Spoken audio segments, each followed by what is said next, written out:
Welcome to Momentum Investing, property investing made easy. One of the world's top podcasts on property investing, bringing you the top experts in the field so you can learn firsthand what it takes to create passive income and take control over your financial future. Welcome, Momentum Investor, to the Momentum Investing Podcast. I'm your host, Daniel Wood, and I'm so excited to have you join us for this episode. In this episode, you're going to learn about a little-used strategy that will allow you to get no money down deals. Now, what do I mean when I say no money down deals? Basically, it means you can acquire a property without having to put the money in for the deposit or for buying the property. You essentially get it without putting any money down. Exciting? Yes, of course. This is a strategy that is very little used or talked about in the UK, which I think is insane. There are a lot of different ways to get no money down properties. And we've talked a lot about lease options on the show. I've had Simon Zucchi come in and talk all about it, or Richard Shepard, who shared the details and the tips and tricks around lease options. But this strategy is, if anything, even better than lease options and is very seldom used. It is one of my favorite strategies. It's so exciting. But like I said, it's almost not heard of or used in the United Kingdom. I think that is an incredible oversight of us as investors. So I asked the top seller financing expert in the United States to come on the show. Larry Fiero, one of the hosts of the Real Estate Marathon podcast, is joining us to tell us about seller financing, this fantastic strategy that can allow us to get no money down deals. Larry is known as the top expert in the US on seller financing. He's built himself a big portfolio, and every single deal he has done in his investing career has been with seller financing. So there is no one better to come and join us on the show. And so I asked him to join us to share his insights. How do you find these deals? How do you negotiate them? How do you get them? How do you structure them? Now, it's important to note that Larry is from the United States and invests in the United States.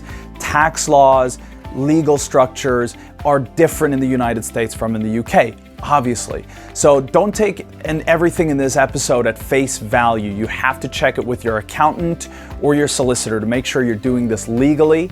Some of the tricks they can do in the UK, as we mentioned in the episode, just can't be done in the UK. But the overall principle is valid and valuable. So make sure that you listen to this entire episode, take your notes, and bring this to your accountant and your solicitor to make sure how would you structure this in the United Kingdom to use this strategy. Because if you use this strategy, it will allow you to have another tool in your toolkit that most investors don't have or don't use to acquire deals, and maybe even at a no money down rate, which is incredible. This episode is really, really exciting. Make sure that you subscribe to the Momentum Investing Podcast, because every week we have exciting episodes like this coming out. So I hope you're looking forward to it. And without any further ado, let's jump into the episode and hear what Larry has to share with us. So welcome to the Momentum Investing Podcast. We're so excited because today we got Larry Fiero here. Welcome to the show, Larry. Oh, I appreciate it. You guys are doing a great job, and I'm thankful that you're having me on. So thank you for having me. Well, we're honored. I mean, I'm super excited about today's subject because it's something that we just don't use enough, I think, in property investing. I mean, you're one of the foremost experts when it comes to seller financing, and it's just a great way to acquire properties. And for some reason, we don't use it. And there's not a lot known about it, to be honest with you. And that's pretty much the running theme with seller financing throughout the world is it's a very valid tool for your toolbox to get properties under contract, get them into your name and add them to your portfolio. But a lot of people just don't understand it. And that's right from top to bottom. Brokers, real estate agents, lawyers, a lot of them just they just don't understand it. Sellers definitely don't understand it. So that's, one of the things that ends up being your job is to do all the education yourself, figure out how to do it, and then educate others on how to do it so they can help you find the properties that fit your criteria. That's awesome. That's a big deal. I'm looking forward to really walking through people this process, but I just wanted to share something that I actually haven't told you, but after our first call, I went back and told my team about, seller financing and that it's something we should be using. and we're currently trying to acquire a £100 million portfolio, and we're using all these different tools. We're doing a bond with a Swiss bank, and we're looking at regular financing, and we realized if we can just get the seller to give us partial seller financing, enough is 20-30%, and that closes the deal for us. Yeah, and you could actually theoretically, if they do the 20 to 30%, you should be able to close on this deal with no money down. Exactly, And and that's the that's whole idea. huge. It's amazing. So let's walk people from the beginning here. So everyone listening, this is why this is so important and so amazing, is we're literally using this tool right now to acquire a large portfolio, no money down, because of this tool. So that's really why I want you to listen and take this in, because what Larry's going to share now is amazing. So let's start, for everyone who doesn't know what we're talking about at the moment. What is seller financing? Seller financing is basically what it is. The owner of a property acts the bank. Okay, you get a conventional mortgage or a mortgage of some sort that is given to you by the seller. So they actually do all the mortgage holding, and you pay them directly. So you don't have to involve a bank. You don't have to, it keeps the cost down, and it's a little bit easier to get approved for, because if you've got a good rapport with the seller and they're willing to finance it, it's something that they have a lien on the property, so they can come after it, foreclose on it. It's just like a regular mortgage. It's the seller that holds the note instead of the bank. Right. So what seller would agree to this? Because I mean, a lot of people, when they're selling their home, obviously they want the money.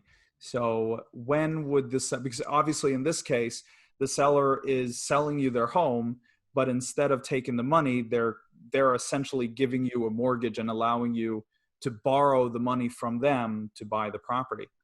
Well, the seller has a lot of different benefits, and this is where I usually start out with one of the key things for seller financing. One of the key skills that you have to have is listening.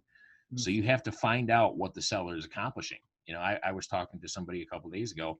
They had a seller that was interested in getting rid of their property, and all they want to do is get out of the property, have a monthly cash flow, and get into an RV for their retirement and travel the entire United States. Right. And it's different for everybody. Yeah. They could be wanting to sell for health reasons, retirement reasons. They're just plain burnout on dealing with tenants and residents. Right. So your job as the person wanting to do the seller financing with them is to listen to what they need and present it to them as a way of, how am I going to help you take care of the problem that you have? Right. And are you seeing that it's a lot of of landlords that are doing this, or is it direct, homeowners as well?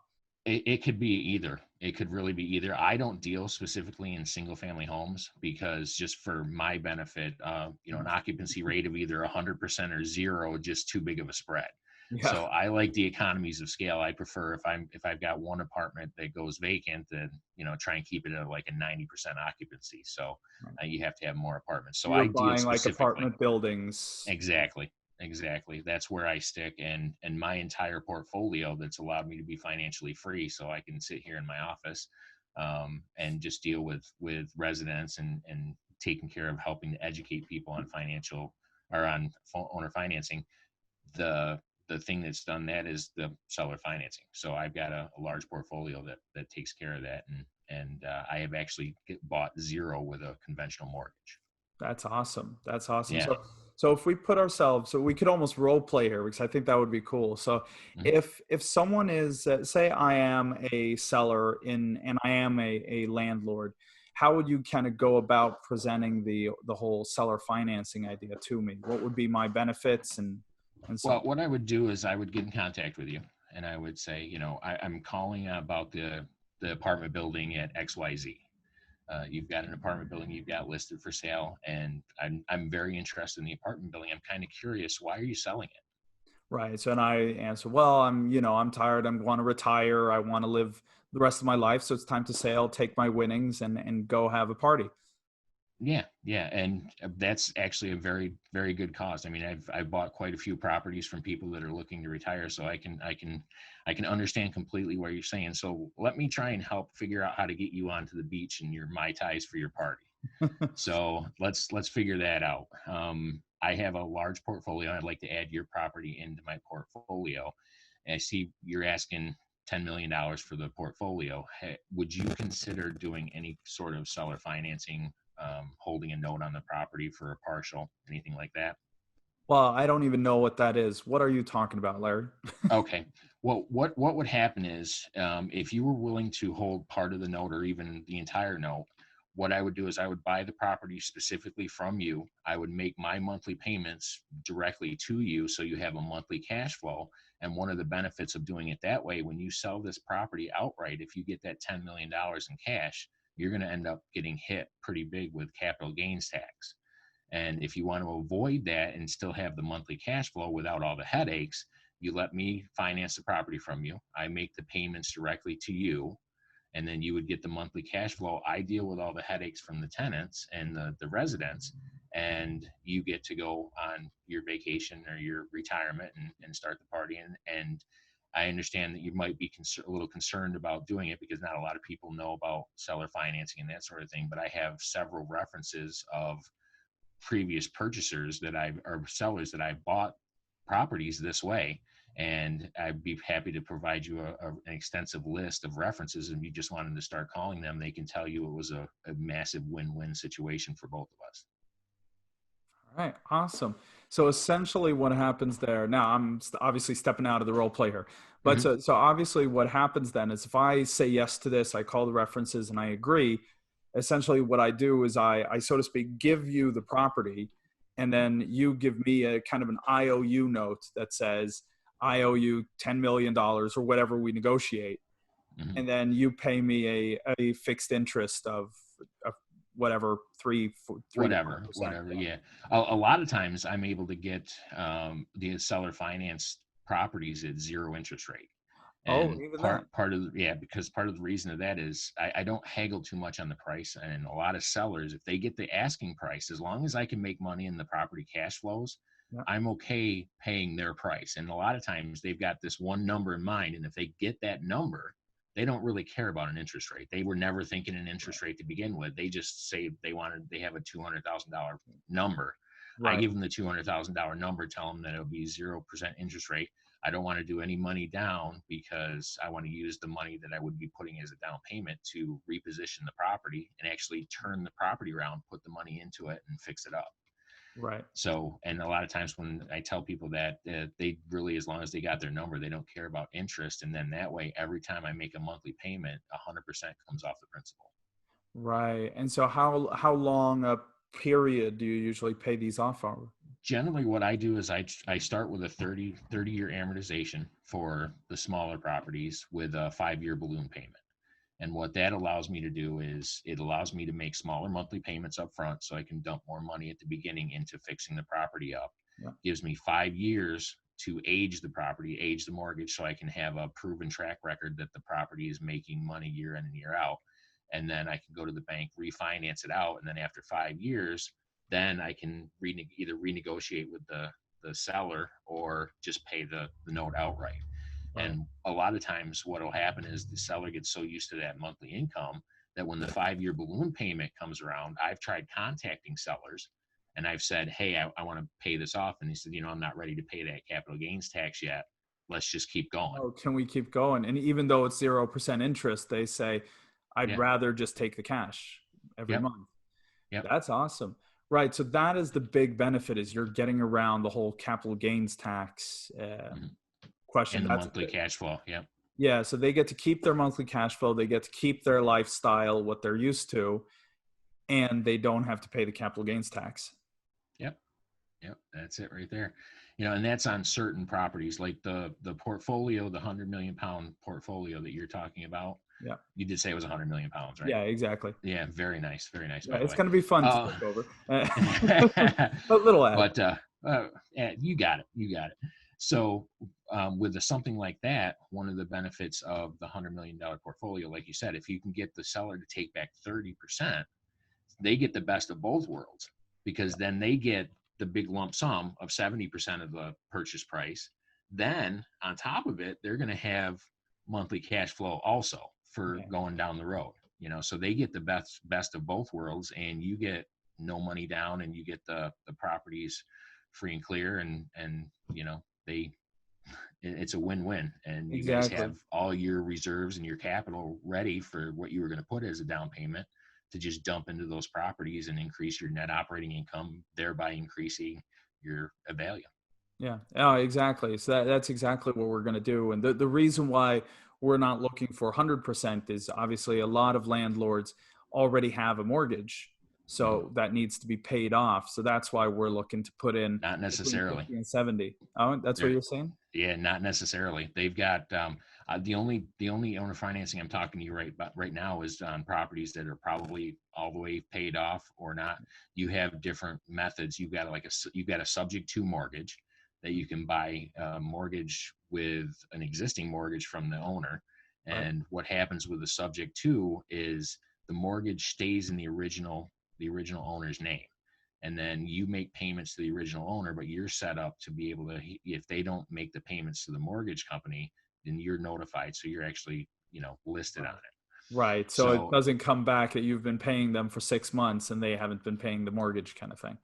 exactly, and then there's another way, which is an assumption, which you just take over, and the actual mortgage comes out of the seller's name, goes into your name. And the Right. benefits of doing it that way, if you got a mortgage, say the property secured a mortgage 4 years ago, and it's at a 3% interest rate, and Right. today's mortgages are 8%. We're just going to use round numbers. Yeah. You don't want to refinance a 3% to an 8% loan. So Exactly. if you can do it subject to, then you can just make the payments on that 3%. And the way interest is, it's all front loaded. So the owner of the property now is paid a majority of the interest, a lot of the interest off. So Right. you're able to take advantage of the 3% and not have to get hit with a lot of interest in the beginning. So That's awesome. And that's one of the things I love about the US. There's so many creative ways. You can't do that in the UK.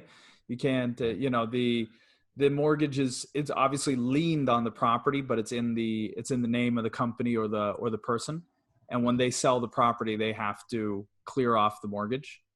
oh, So it's a difference in the UK, but that's one of the things I love about the US. You have so yeah. many options to be hyper creative.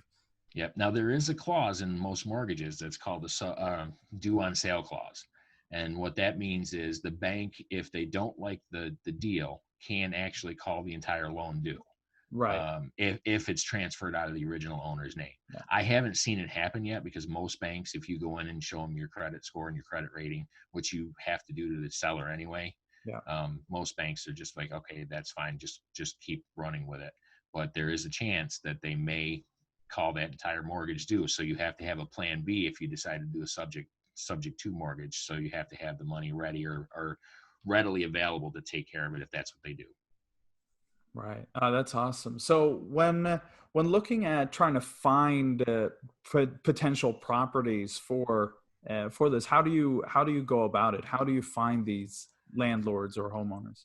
You have certain criteria that you look for.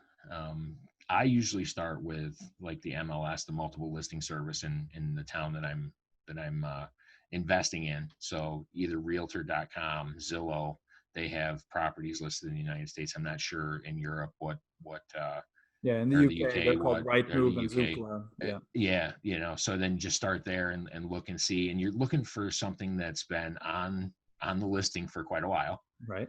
That might mean that there's a potential something wrong with it, and the problems that you solve, the bigger the problem you solve, the more money that you can make. Of course. But you have to be able to handle the problem. You can't take over something that's got a big problem and not solve Yeah. it. That doesn't make anybody any money. And then there's also direct mail. A lot of times, direct mail properties, you sell directly. You send postcards, you send letters to properties that meet your criteria. And one of the things you're looking to, you're just trying to feel them out. You're trying to find out, are you at a point where you're ready to sell? Because if you're at a point where you're ready to sell, call this number and talk to us, and we'll try and take the house off your hands. Right. And that's worked out well. It's usually 1 to 6% response rate on the first month, and then by the fifth month you're up to like 65-70%. So it has to be a direct mail campaign, so Yeah. it's not a one and done. You can't just Right. send it out and then stop. Right. And then another one that I enjoy, like I have properties in a city that about an hour south of me. I'll drive down there and buy my properties, and I already own a property in this neighborhood, so I'll just drive around the neighborhood. And I look for a couple things. I look for signs of deferred maintenance. Is the Right. grass overgrown? Yeah. Is the siding coming off? Are the bushes overgrown? That sort of thing.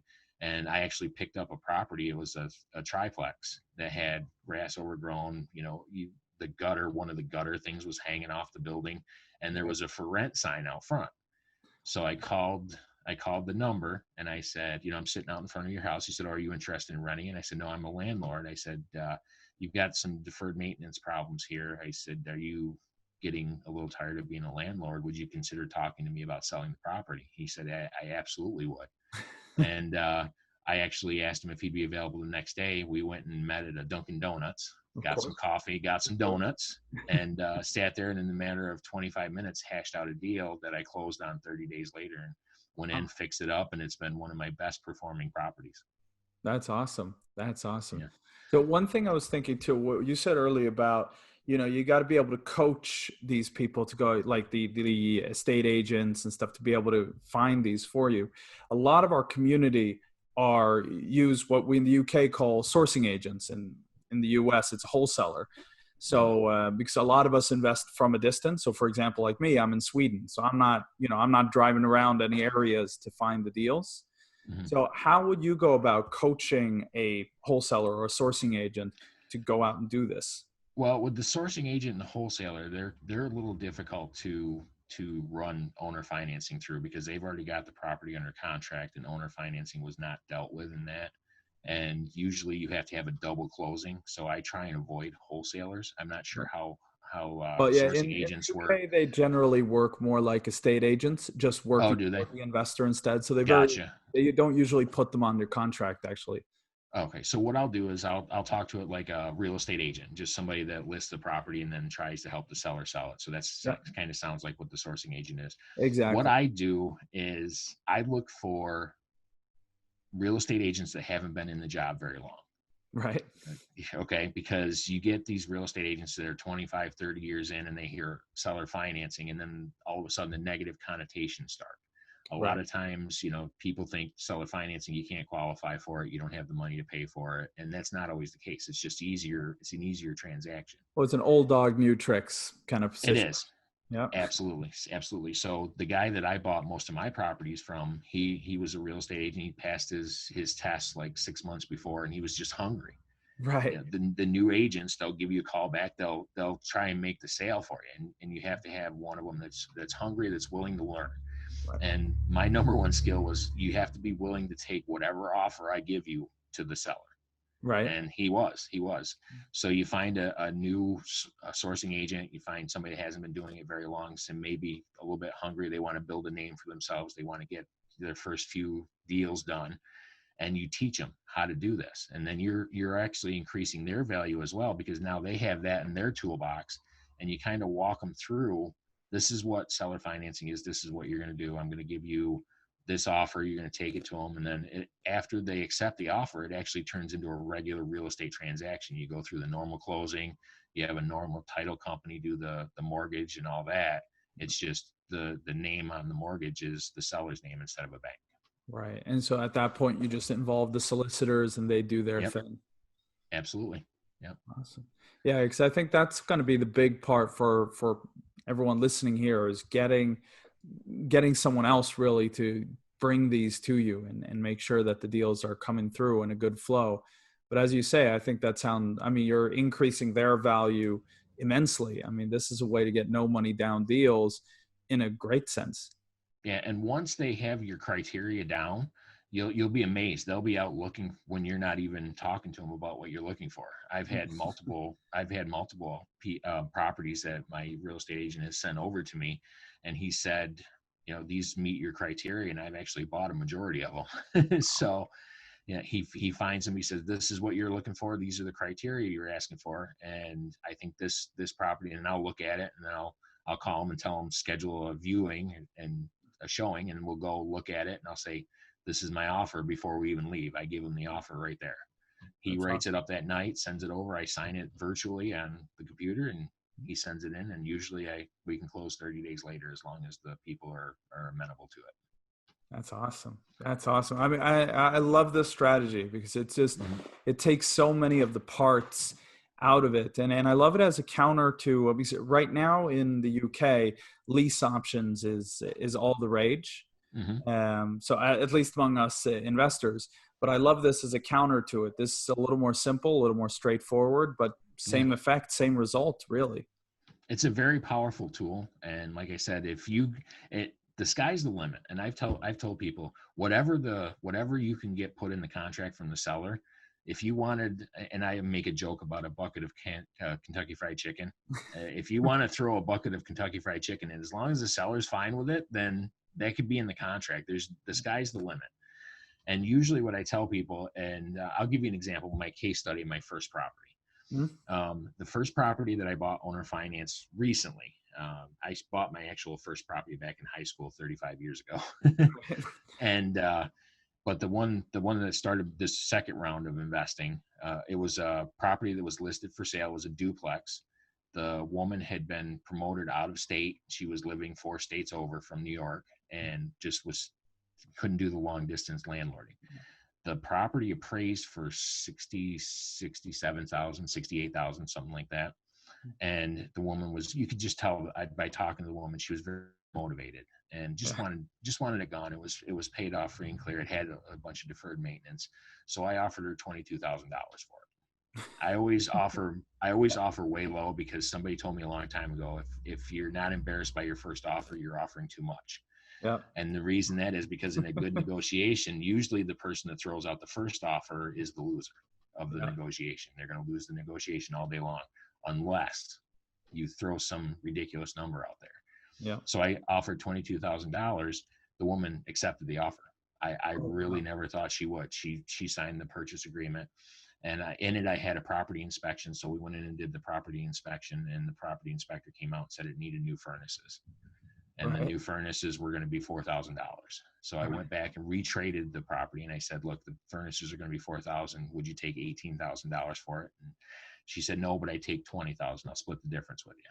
And I said, yeah, that's fair enough. So I paid. I can see why you said yes. A $68,000 property for 20. Yep. I'm happy with that. Oh yeah. Yep. And she did it no money down. I told her that I needed to fix those furnaces, so I needed my down payment. So she just took a note back for $20,000 with 0 interest, and I paid it off in 3 years, I think it was. Right. And I'm sitting on a $68,000 assessed value property that I could turn around and pull 68 grand out of and go and just roll it into other properties. Yeah, and obviously over those 3 years, you had some capital appreciation. So by the time you'd paid it off, you were already at an increase in value as well. Yeah, yep. Just based on the work I did to it, fixed the siding, fixed all the stuff that was wrong with it, and now it's it cash flows $1,600 a month. Wow, that's awesome. So yeah, I think this is something we need to start using more. And I know a lot of people here in the community will really, really want to learn more about this, Larry. So if they're going to get a hold of you, how can they learn more about seller financing? Well, what I've got a website. I have a podcast. My podcast is Real Estate Marathon, and it's on all the big ones, Apple, iTunes, and all that. And leave a rating review if you would. And then, of course, we all will. I mean, I'm going to be on the show, so we got everyone. Yes, I've got you to that episode, and everyone review it, mentioning that episode, of course. Absolutely. And my website is realestatemarathon.com, realestatemarathonpodcast.com, excuse me. And we're actually starting a real estate an owner financing course, and we offer owner financing coaching. And if anybody's interested in the course or coaching, email me at Larry, Larry, at realestatemarathonpodcast.com. Perfect. And for everyone, I'll add that in the show notes so that you can get the link or get the email there. So it's easy, because this is definitely something I think all of us need to learn more about, because it's simple and obviously incredibly profitable. Yeah, and we're really excited about the coaching program, because you can listen to all the tapes and all the videos and all the tutorials, and unless you actually walk through with somebody that's done it, then it's kind of difficult to wrap your mind around it. Yeah, no, I think so. It's, in any case, we always say that having a mentor is just the greatest shortcut, and it will save you just these small mistakes that you might otherwise make, and that could cost you. I mean, we had that when we started investing. we made a small mistake when it came to currency exchange that cost us 100,000 pounds. Mhm. So, if I had just had a Yeah. currency specialist, paid them a couple £1,000 to show me how it's done, I Yeah. would have saved 100,000 pounds. Yeah. So it's And that's always a big better to hit. have someone. Yeah, it really is. It was one of those lessons that said, look, I'm not smart enough to ever figure anything out on my own. And I say the same here. When you're going to do seller financing, Larry, that's why we had you on the show. Best for it.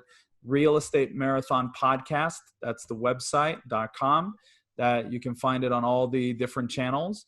And obviously, drop Larry an email. I'll add that link. And I definitely think you should reach out.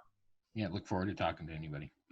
Awesome. Well, thank you so much for joining us here Thank today, you. Larry. Thank you, everyone who listened. Stay tuned. I got another message for you here in a moment, so I'll speak to you all soon. Thank you, Larry, so much for having you joining us, I should say, and I'll see you again soon. It was a pleasure. Wow. Was that amazing or what? Larry really knows his stuff, and if you use this strategy, it will help augment your portfolio, build it faster, because it gives you another toolkit to get great deals. You know what I mean now, right? It is an amazingly powerful strategy.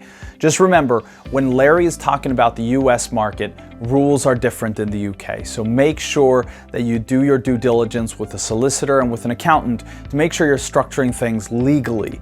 Because if you're not doing it legally, you shouldn't be doing it at all, okay? Now, the next episode of the Momentum Investing Podcast is one of the most fun episodes I've recorded up to this point. You are going to meet me and my co-founders of Momentum Property Education. So you'll be having me, Daniel Wood, together with Lucas Brzezinski and my lovely wife, Gisela Wood, who will be sharing some of our insights into where is the property market going, what are different strategies that we've used successfully or unsuccessfully, what are our specialities, and what do we see that the Momentum Investing Podcast will be giving you going forward. This is a super fun episode. I hope you enjoy it. It will be coming out on Tuesday next week, so make sure you subscribe to the podcast so you get that update right away when it comes out. It is going to be really fun. You're going to get to know us a little better, your hosts, and then in the coming episodes, we have some very exciting speakers. So I hope you stay tuned, and I'll see you soon.